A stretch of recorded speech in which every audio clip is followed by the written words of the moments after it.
Bonjour à tous. Vous vous trouvez devant le collège André Mauroy où était scolarisée la petite Louise. L'émotion est palpable autour de vous ce matin.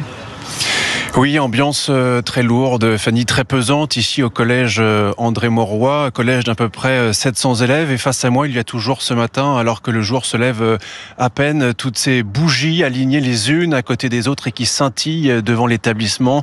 Des centaines de bouquets de fleurs également sont toujours là.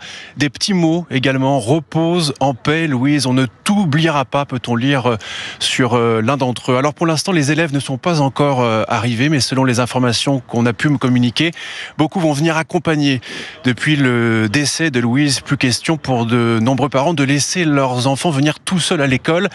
Il y a en fait à présent un sentiment de peur, m'a expliqué il y a quelques instants cet habitant d'Épinay-sur-Orge. C'est un choc, ça fait peur de penser qu'il est encore en liberté, qu'il peut s'attaquer encore à des enfants. Je pense à ceux qui ont des petits frères ou des petites sœurs, je pense à eux, ils doivent avoir peur pour eux. C'est très triste de penser à elles. Voilà, alors un dispositif de sécurité est prévu aujourd'hui sur les trajets des élèves puisque le ou les meurtriers sont toujours en fuite. Les forces de l'ordre sont présentes actuellement devant le collège. Un périmètre de sécurité a été installé. À noter aussi qu'une cellule d'écoute sera ouverte ce matin pour aider les élèves qui le souhaitent à surmonter cette épreuve. Et pour l'instant, Alexis, l'enquête piétine. Il n'y a toujours pas de suspect interpellé. Oui, on n'est pas plus avancé ce matin, je vous le disais à l'instant, le ou les meurtriers sont toujours en fuite. L'arme du crime reste introuvable. Pourtant, hier, tout l'après-midi jusqu'à la tombée de la nuit, 120 fonctionnaires de police ont été mobilisés à la recherche du moindre indice dans le bois des Templiers où le corps de Louise a été retrouvé.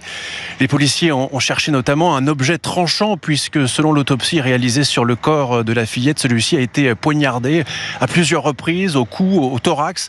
Aucun stigmate, en revanche, est à souligner d'agression à caractère sexuel. Enfin, concernant le couple qui a été placé en garde à vue ce week-end suite au visionnage de la vidéosurveillance, il a très vite été relâché.